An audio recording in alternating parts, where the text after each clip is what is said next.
Good morning students. पिछले video में हमने चैप्टर शुरू किया था, ठीक है। तो हमने कंप्यूटर नेटवर्क के बारे में जान लिया था क्या होते हैं, उसके एडवांटेज देख लिया था हम लोगों ने, ठीक है। उसका डिसएडवांटेज भी देख लिया था। ट्रांसमिशन मीडिया के बारे में हम लोग पढ़ रहे थे, तो फिजिकल मीडिया और वायरलेस मीडिया, ये डाटा मीडिया के बारे में पढ़ा था। अब फिजिकल मीडिया जो है, ठीक है, फिजिकल मीडिया के कई टाइप्स हैं, तो अब हम उनके बारे में पढ़ने वाले हैं।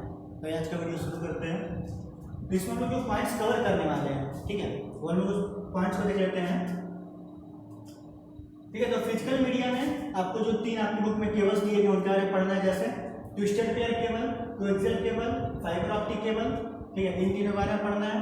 और नेटवर्क डिवाइसेस, ठीक है, जो ऐसे डिवाइसेस जो नेटवर्क के काम आती हैं, जैसे कि NIC, modem, hub, switch, bridge, gateway, router, तो इन सब के बारे में हमें, ठीक है, पढ़ना है।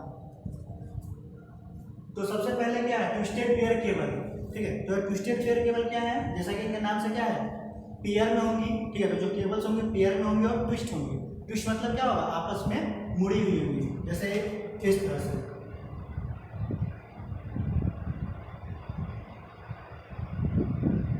ठीक है। दो वायर्स आपस में क्या होंगी, गुथी हुई टाइप में होंगी, ताकि इससे फायदा क्या होता है कि अगर वायर को आपस में लपेट देते हैं, ठीक है, पेयर में से दो का इस तरह बनेगा, तो उससे क्या होता है कि जो नॉइस होता है, जो बाहर के शोर होता है, ठीक है, वो बहुत कम जाता है, ठीक है। इससे नॉइस क्या होता है, रिड्यूस हो जाता है, कम हो जाता है, ठीक है।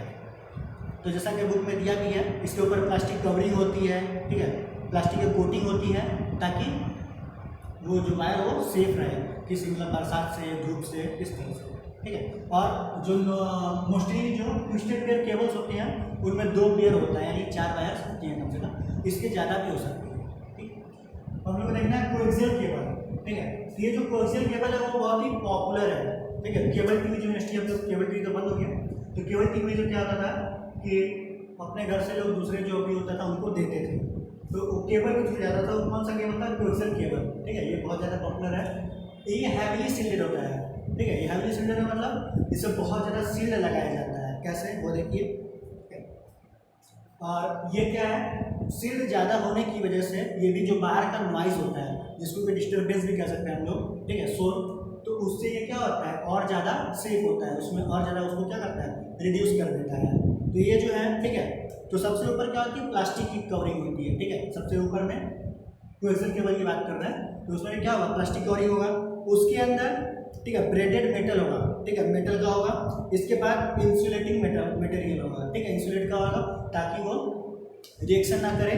और फिर उसके लास्ट में उसके अंदर क्या होगा, कॉपर वायर, ठीक है। आप भी जो अपने घर में डीटीएच या डिश टीवी देखते होंगे, तो जो वायर आती है केबल की आप जोड़ते होंगे, ठीक है, वो आप देख सकते हो कि क्या है, कोएक्सियल केबल है, उसमें बीच में कॉपर की वायर होती है, ठीक है, वो, और उसके ऊपर, ठीक है, मटेरियल होता है इंसुलेटिंग मटेरियल, ताकि वो इंसुलेट रहे, रिएक्शन ना करे। तो उसके ऊपर मेटल का ब्रेडेड फॉर्म में रहेगा, मतलब जाली टाइप में, ठीक है, और उसके ऊपर क्या रहेगा, प्लास्टिक का कवर रहेगा। तो ये कई परत में होती है, इसलिए क्या बोलते हैं, हैवीली सील्डेड, ठीक है, बहुत ज़्यादा सील्ड लगाया जाता है। तो अब हम लोग पढ़ना फायर ऑप्टिक केबल्स के बारे में, ठीक है। तो फायर ऑप्टिक केबल क्या है, ये किससे बनते हैं, ठीक है, थिन ग्लास फाइबर, मतलब ये ग्लास है, ठीक है, जो शीशा वाला होता है पतला एकदम, ठीक है, उससे बने होते हैं, फ्लेक्सिबल होते हैं। तो ये न्यू एंड फास्ट है, ये मतलब एक सबसे नया टेक्नोलॉजी है फायर ऑप्टिक केबल, और ये सबसे फास्टेस्ट है, ठीक है, सबसे फास्ट, इन तीनों में सबसे फास्ट है फायर ऑप्टिक केबल, बहुत ही फास्ट काम करता है, लेकिन ये बहुत कॉस्टली है, ठीक है। तो इसका डिसएडवांटेज भी है कि ये आपको बहुत महंगा पड़ेगा, और ये बहुत ही मैनेज करने में हार्ड है, बहुत मुश्किल होता है, क्योंकि, ठीक है, ग्लास होता है तो इजीली टूट जाता है। आप जब उसको इंस्टॉल कर रहे हैं, अगर टूट गया तो फिर आपको फिर से नया मंगाना पड़ेगा, क्योंकि आपको दूसरा इंस्टॉल करना पड़ेगा, तो वो ज़्यादा महंगा पड़ जाता है, इसलिए कॉस्टली के ऊपर से दिक्कत भी है। बाद में भी आपको रिपेयरिंग के समय टूट गया तो भी आपको दिक्कत ज़्यादा होगी।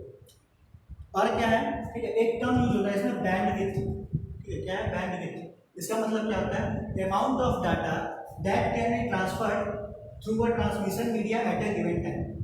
तो मतलब ये डाटा का अमाउंट है, ठीक है, जैसे मतलब 5 KB, 2 MB, 4 MB, 10 MB, जो भी कोई डाटा का अमाउंट होगा, जो कि एक समय में, मान लो अभी बात कर रहे हैं, तो मतलब 1 सेकंड में या फिर 1 सेकंड में 10 MB चला जाए, तो वो क्या होगा, उसका बैंडविड्थ हो गया, ठीक है।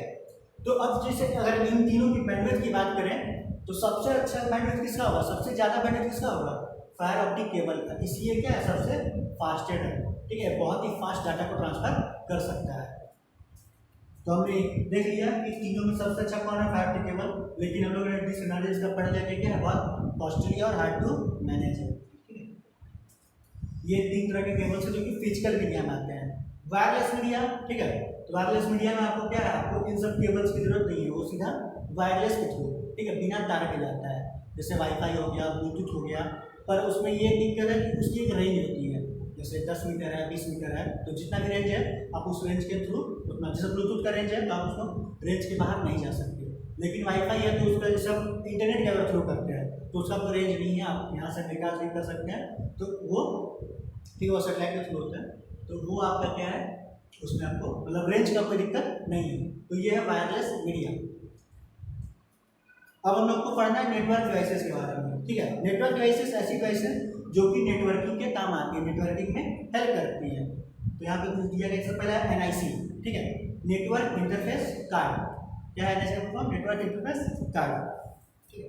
तो ये किस काम आता है कि जितने भी कंप्यूटर हैं इसमें पूरी दुनिया में, ठीक है, सब में कोई ना कोई, सब में एक एनआईसी है, ताकि एक कंप्यूटर दूसरे कंप्यूटर से बात कर सके। उस एनआईसी में क्या होता है, एक मैक एड्रेस होता है, ठीक है, एमएस मैक एड्रेस होता है, जो कि 48 बिट का होता है। और ये दुनिया में जितने भी कंप्यूटर्स हैं सबका मैक एड्रेस अलग अलग है। तो मैक एड्रेस का मतलब एनआईसी जो एड्रेस है वो क्या हो गया, सबका अलग अलग हो गया। जब अलग अलग हो गया तो कोई भी कंप्यूटर अगर दूसरे से बात करता है तो उसको पता चल जाएगा कि किसको बोल रहे हैं। जैसे आप भी अगर किसी को लेटर भेजते हैं तो उसका नाम पता सब कुछ लिखते हैं, तो उसी के पास पहुंचता है, किसी और के पास नहीं पहुंचता है।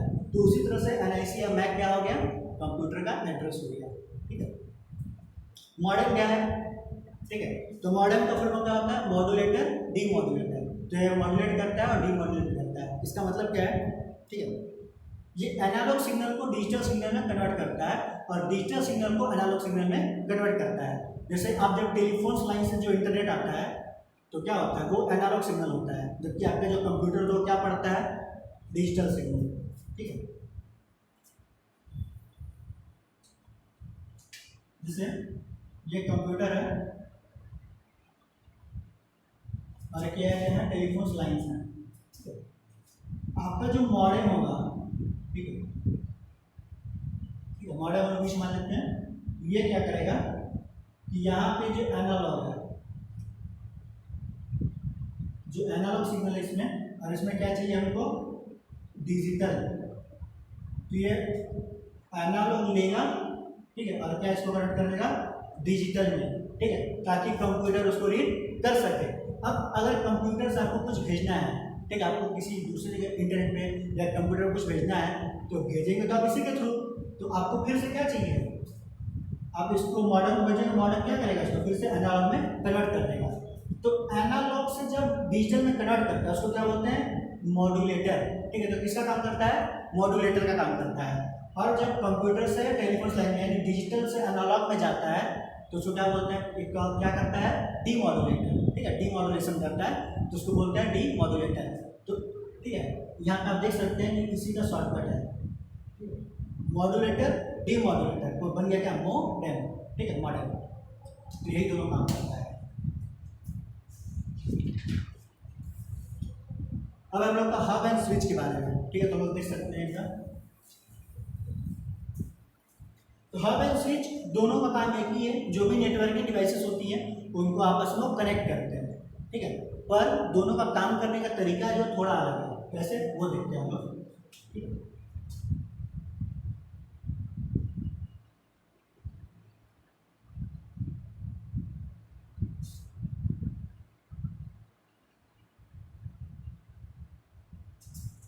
तो ये है हब, ठीक है।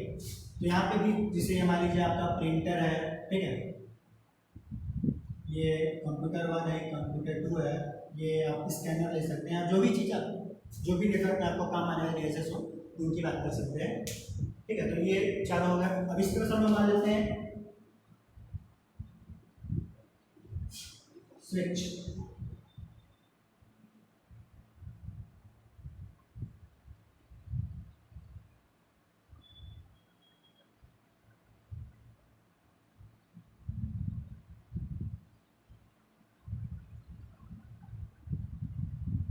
ठीक है। तो हमने यहाँ पे हब कर लिया है, इसमें एक प्रिंटर, स्कैनर और 2 कंप्यूटर जुड़े हुए हैं, ठीक है, नेटवर्किंग डिवाइसेस। और यहाँ पे ठीक है प्रिंटर है और कंप्यूटर है, तो इसमें स्विच से जुड़े हैं। तो अब हब क्या करेगा, स्विच क्या करेगा, काम तो दोनों का एक ही था, पर करने का तरीका क्या है। जैसे अब मान लीजिए यहाँ पे एक कंप्यूटर है, ठीक है, C1, वो बोलता है कि हेलो प्रिंट करो, या फिर कोई भी चीज़ें बोलता है फाइल प्रिंट करने के लिए।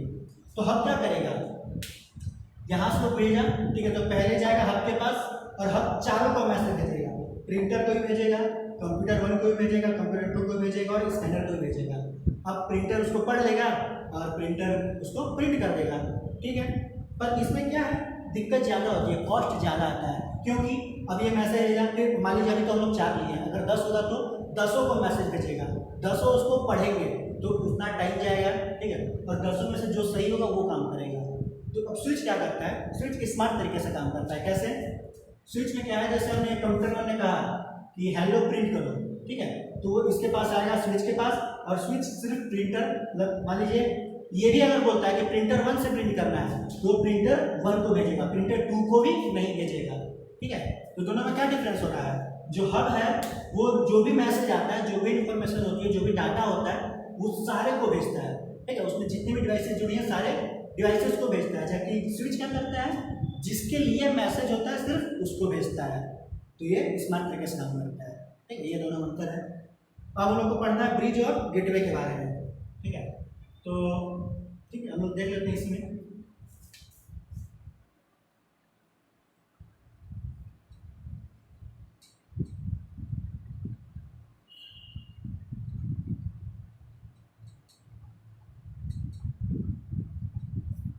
ठीक है, तो पहले थोड़ा सा जान लीजिए कि अगर 2 सिमिलर नेटवर्क हैं तो उसको जोड़ने के लिए किसका यूज करेंगे, ब्रिज का, ठीक है। ब्रिज क्या करेगा, 2 एक जैसे जो नेटवर्क होंगे उनको जोड़ेगा, और जबकि गेटवे क्या करेगा, जो अलग अलग नेटवर्क होंगे, जो अलग अलग टाइप के होंगे, जो सिमिलर नहीं होंगे उनको जोड़ेगा। जैसे स्विच और स्विच सिमिलर है, तो अगर अब इन दोनों को जोड़ना हो गया, ठीक है, तो हम इसको किसके थ्रू जोड़ सकते हैं, ब्रिज, किसके थ्रू जोड़ सकते हैं, ब्रिज के थ्रू, एक स्विच को दूसरे स्विच से, ठीक है, इन दोनों स्विच को ब्रिज से जोड़ सकते हैं। लेकिन यहाँ पे क्या है, ये हब है, ठीक है, और ये क्या है, स्विच है। तो अब हमको हब और स्विच दोनों अलग अलग नेटवर्क हो गए, अगर इसको जोड़ना है तो किससे जोड़ेंगे, ये होगा गेटवे से, ठीक है। तो दोनों का काम फिर से एक है, 2 नेटवर्क को जोड़ना, पर जो ब्रिज होगा वो सिंगलर नेटवर्क को जोड़ेगा। जैसे अगर कोई हब वाला हुआ तो हब से जुड़ेगा, स्विच वाला हुआ तो स्विच से जुड़ेगा। लेकिन जो गेटवे होगा वो हब को स्विच से जोड़ सकता है, मतलब जो अलग अलग टाइप के नेटवर्क होंगे उनको भी वो जोड़ सकता है, ठीक है। अब आता है रूटर, ठीक है, सॉरी राउटर बोलते हैं। तो अब राउटर का काम क्या है, राउटर एक पुलिसमैन की तरह काम है, जो ट्रैफिक पुलिसमैन होते हैं। जैसे गाड़ी आती है तो वो इशारा करता है रुक जाओ, तुमको इधर से जाना है, तुमको इधर से जाना है, वो सारा कुछ डिसाइड करता है। वैसा ही काम राउटर का भी होता है, ठीक है। राउटर से वैसा ही काम करता है। जैसे मान लीजिए कि यहाँ पे कंप्यूटर 1 है, ठीक है, अब इस कंप्यूटर 1 को यहाँ के कंप्यूटर 2 से बात करना है, ठीक। तो अब क्या है, इन गेटवे ब्रिज के बीच एक क्या है, रूटर है, ठीक। हो सकता है कि तो इस तरह से बहुत सारे रूटर होते हैं, ठीक है। हमारी हमने यहाँ पे एक सिर्फ नेटवर्क बनाया है छोटा सा, तो हमने एक रूटर लिया है। और बड़ा होगा जैसे मतलब ठीक है 10-20 और नेटवर्क होंगे अलग अलग, तो उनसे आपको जोड़ने के लिए फिर रूटर चाहिए।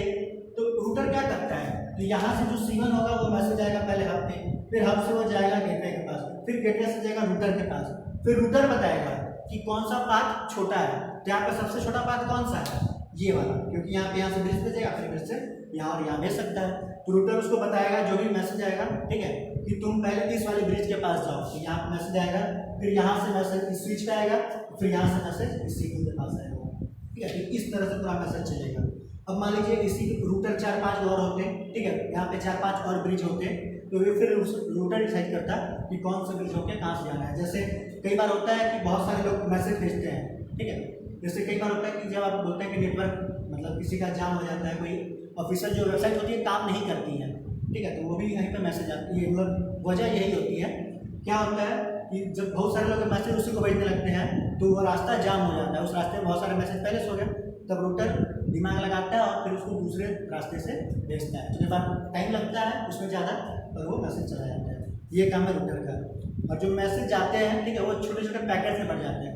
जैसे आपका कोई मैसेज था 1 MB का, 1 KB का, जो भी जितना बड़ा होगा वो छोटे छोटे टुकड़ों में बढ़ जाएगा, और वो जैसे 128 बिट्स के या और भी कम, ठीक है, तो उस बाइट्स में जाएंगे और वो मैसेज उतनी बार में पहुंचेगा और फिर वहाँ पे फिर से मैसेज जुड़ेगा, तब आपको दिखाई देगा। ठीक है, इस वीडियो में हम लोग बस इतना ही देखेंगे। नेक्स्ट वीडियो हम लोग टाइप्स ऑफ नेटवर्क्स, ठीक है, और types of network based on topology. तो एरिया कवरिंग के हिसाब से हम लोग टाइप्स ऑफ नेटवर्क देखेंगे और टोपोलॉजी के हिसाब से देखेंगे। ठीक है, थैंक्स।